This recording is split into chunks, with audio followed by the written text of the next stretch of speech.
healing music. There is an explosion of stardust. It glitters and whirls and floats from the center of the vortex to the outside.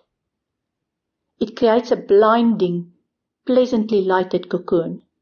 The cocoon becomes more solid and takes shape, the shape of a person. Initially, it looks like a mummy with strips of material wound around it from head to toe. But as the stardust dies down, the figure still spinning is surrounded by lighted wheels of color.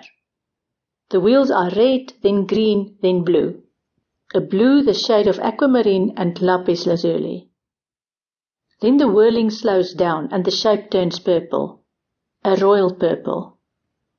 The movement slows even more. The figure becomes clear. It's an androgynous shape, like a figure from Star Trek. The head is conic and angled. There are no eyes, just a red lighted sensor in the middle of the head.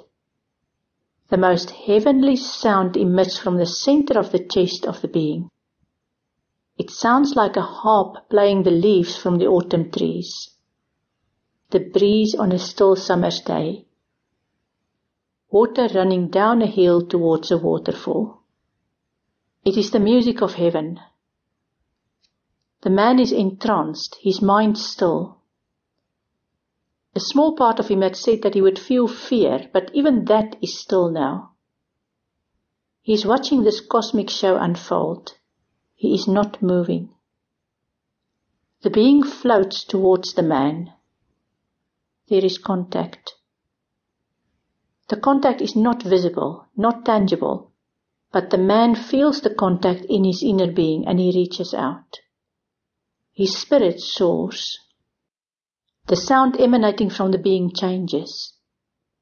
It becomes colder, but it is a refreshing cold, like a slice of watermelon on a hot day, like the night air outside of a stuffy, artificially warmed building. The color also changes. It becomes lighter, first like a lemon, then an even paler yellow, then white, a silver white. The silver white surrounds the being. The sound changes again.